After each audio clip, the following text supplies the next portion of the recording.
అధ్యక్ష పదవికి ఎన్నిక నిర్వహించే దమ్ము వైసీపీకి ఉందా అని పూతలపట్టు ఎమ్మెల్యే మురళీమోహన్ సవాల్ చేశారు. జర్నలిస్టుగా ఎన్నో మహానాడు కవర్ చేశానని, అయితే తొలిసారి ఎమ్మెల్యే హోదాలో మహానాడుకు హాజరు కావడంపై మురళీమోహన్ భావోద్వేగానికి గురయ్యారు.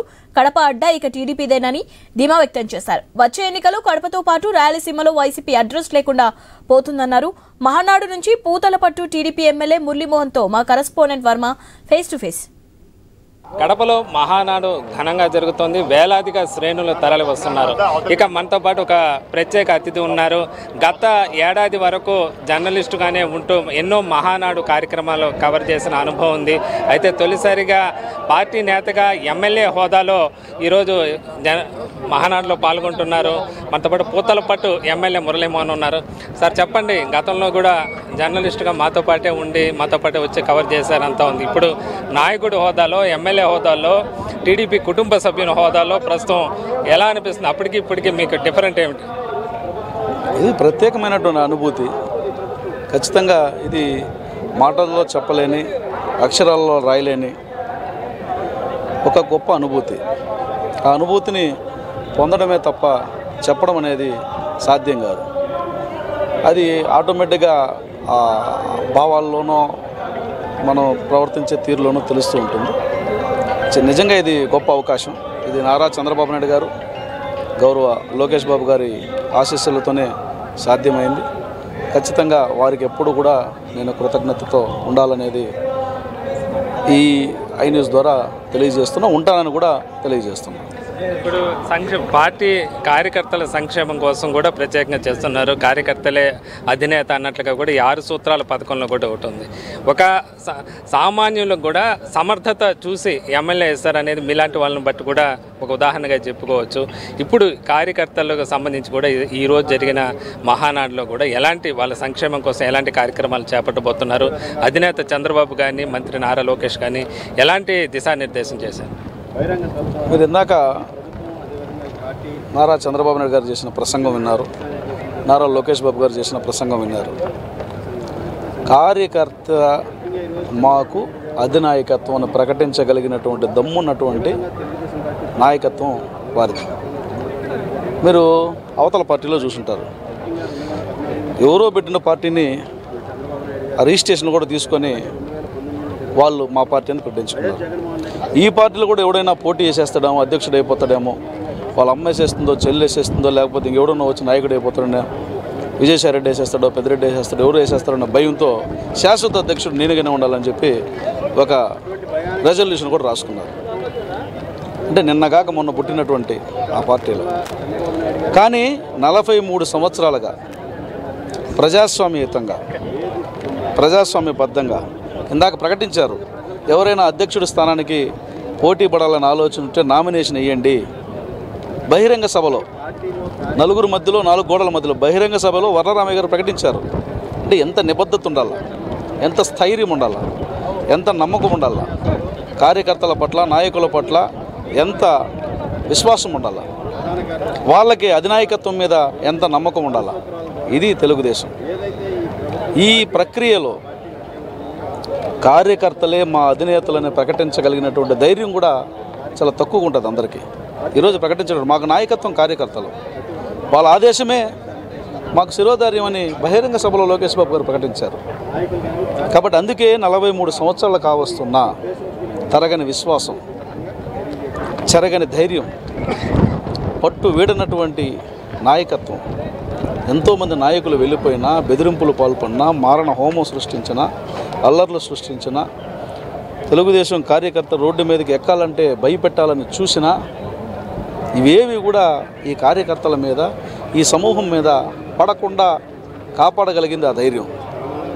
ఆ పసుపు జెండాకి, పసుపు జెండాను భుజాన వేసుకున్న గుండెకి అది ఆటోమేటిక్గా వచ్చేస్తుంది. ఎమ్మెల్యే మురళీమోహన్ చెప్తున్నారు. కడపలోనే కాదు, రాయలసీమలో కూడా మున్ముందు మంచి విజయాలు టీడీపీ చూస్తుందని కూడా చెప్తున్న పరిస్థితి అయితే ఉంది. ఒక సామాన్య జర్నలిస్టుగా ఉన్న ఆయన ఈరోజు ఎమ్మెల్యే హోదాలో తొలిసారిగా మహానాడు రావడం పట్ల కూడా సంతోషం వ్యక్తం చేస్తున్న పరిస్థితి అయితే ఉంది. కానీ వీని ఎరుగని రీతిలో మహానాడులో ఏర్పాట్లు ఇక్కడ ఉన్నాయి. అంతకు తగ్గట్టుగా శ్రేణుల్లో ఉత్సాహం కూడా ఉందని చెప్పి మురళీమోహన్ చెప్తున్నారు. ఇది ఇక్కడ మహానాడులో తాజా పరిస్థితి. కెమెరామెన్ రాజేష్తో వర్మ, ఐ న్యూస్, కడప. భవిష్యత్తు తరాలకు కడప నూతన నాంది కాబోతుందని మాజీ హోంమంత్రి చినరాజప్ప ఆశాభావం వ్యక్తం చేశారు. గత అసెంబ్లీ ఎన్నికల్లో రాష్ట్ర ప్రజలు కూటమికి సంపూర్ణ మద్దతు పలికారని చెప్పారు. కూటమి ప్రభుత్వం ప్రజా సంక్షేమ పాలన దిశగా వేగంగా అడుగులు వేస్తుందంటే చినరాజప్పతో మహానాడు ప్రాంగణం నుంచి ఐ న్యూస్ ప్రతినిధి శ్రీనివాస్ ఫేస్ టు ఫేస్.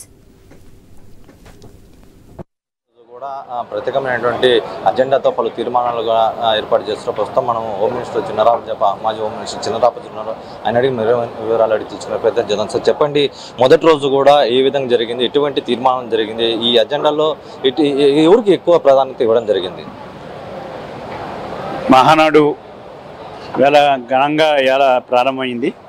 మొదటి రోజు ప్రాంగణం అంతా కూడా పశుపచ్చగా మారిపోవడమే కాకుండా వచ్చిన వాళ్ళందరూ కార్యకర్తలు నాయకులు కూడా రాష్ట్రం అందరూ కూడా వచ్చి ఇక్కడ ఇందులో పార్టిసిపేట్ చేయడం జరిగింది. చాలా సంతోషం, ఎందుకంటే కలకల ఆడుతుంది. అలాగే ఇలా వెరైటీగా కూడా లోకేష్ గారి ఆధ్వర్యంలో ఇవాళ మహానాడుని పూర్తిగా ఆయన ఆధ్వర్యంలో చేయడం జరిగింది. తీర్మానాలు కూడా వేళ రేపు ఎల్లుండి పబ్లిక్ మీటింగ్ 3 రకాలుగా ఎడదీసి వేళ బిగినింగ్లో సంతాప తీర్మానాలు కానీ పెట్టడం కాకుండా కొన్ని తీర్మానాలు కూడా ప్రవేశపెట్టడం జరిగింది. అలాగే రేపు కూడా పెడతారు. ఇవాళ ఆయన బిగినింగ్లో మాట్లాడుతూ యూత్కి సంబంధించిన కానీ మహిళలకు సంబంధించి కానీ ఒక 6 మేనిఫెస్టో కింద ఒక 6 ఇచ్చి 6ని కూడా ఇంప్లిమెంట్ చేయాలని చెప్పి ఆలోచించుకుంటున్నాడు. అలాగే కనవ తీర్మానంలో వచ్చినప్పుడు ఈవేళ పార్టీ విషయాలు మాట్లాడటం, రేపు పొద్దున్న డెవలప్మెంట్ విషయాలు మాట్లాడటం కూడా వాళ్ళు నిర్ణయించడం జరిగింది. పార్టీ విషయానికి సంస్థాగత ఇవ్వటం. అలాగే చంద్రబాబు నాయుడు గారు మరి ఎన్నిక కూడా ఇలా నోటిఫికేషన్ ఇచ్చి ఇలా నామినేషన్ వేసే కార్యక్రమం కూడా తీసుకోవడం జరిగింది. రేపు అయితే ఎలక్షన్ జరుగుతుంది. అలాగే డెవలప్మెంట్ మీద కూడా మనం రేపు పొద్దున ఏం చేయబోతున్నాం అన్నది దాని మీద కూడా డిస్కస్ చేయడం. ఎల్లుండి పబ్లిక్ మీటింగు 3 గంటలకు 2 గంటలకు పబ్లిక్ మీటింగ్ స్టార్ట్.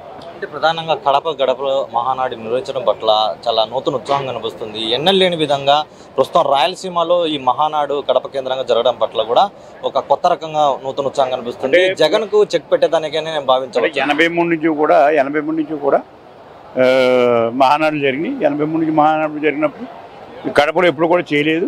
ఈ సంవత్సరం చేయాలని చెప్పి నిర్ణయించడం, అందరూ కూడా సపోర్ట్ చేయడం, లోకల్ లీడర్స్ని అడిగినప్పుడు అకామిడేషన్ ప్రాబ్లం తప్పించి కనవ ప్రాబ్లం లేదు, ఎక్కడమని ఇవ్వగలమని చెప్పి ధైర్యంగా చెప్పడం వల్ల ఇవాళ మహానాడు ఇక్కడ పెట్టడం జరిగింది. మహానాడు ఒక చెక్ చేయని పని లేదు, ఎందుకంటే రాష్ట్రంలో మార్పు వచ్చింది. ఇవాళ తెలుగుదేశం కూటమి మార్పు వచ్చింది. ఆ మార్పు ద్వారా భవిష్యత్తులో మేము బాగా చేసి రేపు నిలబెట్టుకొని బాధ్యత మేము తీసుకోవాలి తప్పించి ఒకరి గురించి జడిచే పరిస్థితి లేదు. మహానాడు నిర్వహించింది ఎప్పుడు జరగలేదు కనుక ఇక్కడ ఈసారి అవకాశం ఇచ్చి చేయాలని ఆలోచన చేయడం. అంటే భవిష్యత్తు కార్యాచరణలో ప్రస్తుతం టీడీపీ పార్టీ దూకుడుగా మారడానికి కడప మహానాడు వేదిక కానుందంటారా? మహానాడులో ఒక కొత్త ఉత్సవం, ఎందుకంటే 12 సంవత్సరాలకి కూడా కమిటీలు మారటం కానీ అవుతుంది. ఇప్పుడు కొత్త ఉత్సవంతో మళ్ళీ చంద్రబాబు నాయుడు గారు మళ్ళీ ఎన్నుకోవటం, అలాగే కొత్త కమిటీలు రావడం, కొత్త కమిటీల ద్వారా మళ్ళీ జిల్లా కమిటీలు రావడం, ఈ కమిటీల ద్వారా మళ్ళీ కొత్త కమిటీల ద్వారా వీళ్ళ పార్టీని మళ్ళీ స్ట్రెంథన్ చేయాలి, భవిష్యత్తులో రాబోయే ఎన్నికలు కూడా తయారు చేసే విధంగా వెళ్ళటం. అలాగే డెవలప్మెంట్ చంద్రబాబు నాయుడు గారు చెప్పేది ఏంటంటే మీరందరూ కూడా ప్రజలతో ఉండండి, డెవలప్మెంట్ చేద్దారే, ఇబ్బంది లేదు, మీరు ప్రజలతో ఉండండి, ప్రజలతో సత్సంబంధాలతో ఉండండి, ప్రజలతోటి మీరు మనల్ని పొందితే ఖచ్చితంగా మనకి విజయావకాశం ఉంటాయని నినాదంతో మనం గడపలో జరుగుతున్నటువంటి మహానాడు కూడా భవిష్యత్ కార్యాచరణకు నూతన నాంది కాబోతుందని చెప్పి మాజీ హోమ్ మినిస్టర్ చినరాజప్ప తెలుపుతున్నారు. కెమెరా పర్సన్ రాజేష్తో శ్రీనివాస్, ఐ న్యూస్, కడప.